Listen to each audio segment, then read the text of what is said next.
Es war der Ingenieur Fritz Huber, der sagte, ein Schlepper kann nicht einzylindrig genug sein. Mann, wäre der heute glücklich gewesen.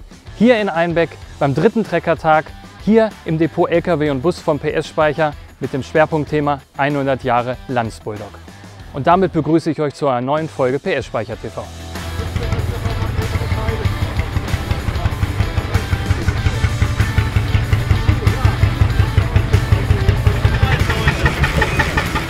Beim Thema Lanz holen wir uns Unterstützung von unserem Kurator Andreas Bock.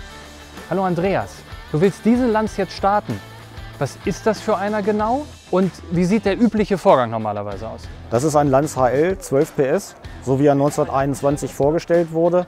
Also ist dieses Jahr 2021 für die Lanz-Szene ein ganz besonderes Jahr, nämlich 100 Jahre Lanz Bulldog.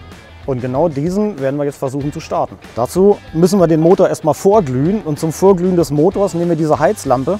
Und die Heizlampe müssen wir auch erstmal vorglühen. Also das Benzin wird hier hochgedrückt in den heißen Brennerkopf und verdampft hier. Und hier kommt wirklich nur Benzingas raus. Also das macht einmal hier so einen Bogen.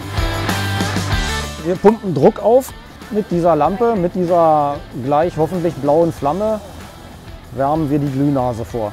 In diese Glühnase wird der Kraftstoff dann eingespritzt und verdampft. Genau. Die Lampe wird jetzt wärmer. Das Benzin verdampft besser, ist immer noch nicht so ganz optimal, aber es wird besser. So, jetzt entlüften wir den Zylinder nochmal. Das ist jetzt der Kraftstoff, der schon verdampft ist. So, jetzt versuchen wir mal. Also jetzt ist der Brennraum sauber.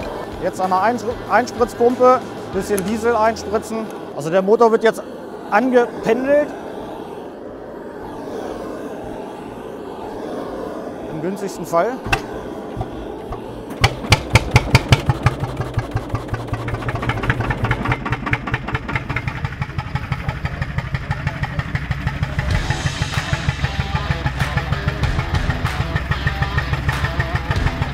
Die Lizenzbauten von Lanz sind ein spannendes Thema. Da muss man aber auch unterscheiden. Richtig Lizenz heißt ja, die dürfen nach meiner Vorgabe fertigen, bekommen Tantiemen dafür. Das ist bei Lanz oft nicht so gewesen. Also was wir hinter uns sehen in der Pampa, da ist so ein Fall, dass das so tatsächlich so gelaufen ist. Da haben die Argentinier gesagt, wir brauchen einen Bulldog. Die Amerikaner liefern uns nicht, wir brauchen was Eigenes. Haben sich für einen Bulldog entschieden und in den 1506, den 55er Ackerluft nachgebaut. Ziemlich 1:1, muss man sagen. Also wenn man in den Motor reingeht, sind schon noch ein paar kleine Unterschiede. Aber das ist wirklich eine genaue Kopie. Anders ist zum Beispiel der Ursus aus Polen. Das ist eine unlizenzierte Geschichte. Auch ein 1:1 Nachbau, da sind keine Tantiemen geflossen. Da hat Lanz auch nicht geholfen mit Zeichnungen oder mit irgendwas. Das ist einfach nach dem Krieg gemacht worden, nach Mustermaschinen nachgebaut worden. Entspricht dem Bulldog auch in etwa. Welche Geschichte wurde von Lanz noch nicht erzählt? Gute Frage. Also man könnte meinen, es ist alles erzählt worden. Also in diesen 40 Jahren Oldtimerei ist alles gedruckt worden. Es gibt natürlich immer Sachen, die auftauchen. Meine Bücher leben ja davon, dass Fotos auftauchen in alten Schuhkartons. Dass da neue Sachen kommen, wo man nicht gedacht hätte, dass es die noch gibt. Also das Buch zu 100 Jahre Lanz, also das zweite Fotoalbum, da sind natürlich neue Bilder drin, ja, ganz klar. Dann taucht wieder was auf, zum Beispiel die Geschichte der Feldtanks. Sehr frühe Maschine, gibt es noch 2 überlebende Exemplare und ich hatte das Privileg, sag ich mal, mit den ursprünglichen Besitzern zu reden, von denen Fotos zu bekommen, also die Familiengeschichte von den Bulldogs zu erzählen. Wir haben hier einen 8er Lanz, den sogenannten Mops. Das ist mal gebaut worden als Stationärmotor im Gedanken. Und die Konstrukteure bei Heinrich Lanz haben dann irgendwann gesagt, das ist ja viel toller, wenn man so einen Motor fahren kann, da wo er hin soll, als wenn man ihn schleppen muss. Deswegen hat man hier einen Bulldog von gebaut. Bulldog, weil er hier vorne wie ein Bulldog aussieht. Und Bulldog heißen sie, wenn sie selber fahren können. Und dieses Fahrzeug ist später auch als Zugmaschine verwendet worden. Das ist also der erste Glühkopf-Bulldog von Lanz mit dem 12er zusammen. Historische Landmaschinen haben mich interessiert, seitdem ich ungefähr 12 war.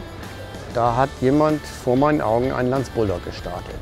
Und da hat es irgendwie geklickert im Kopf. Und seitdem beschäftigt mich das Thema Landmaschinen, besonders Lanz Bulldog auch. Ja, ich bin in einer Familie mit Diesel und Benzin groß geworden. Mein Vater hat Autos selber repariert, Teileträger gehabt. Und inzwischen sind es einfach die Landmaschinen, die Motoren geworden. Ich habe auch inzwischen mehr Diesel als Benzin im Blut. Und ja, es ist gewachsen. Es wächst mit den Jahren und es reift immer mehr und es werden momentan immer mehr schöne alte Maschinen.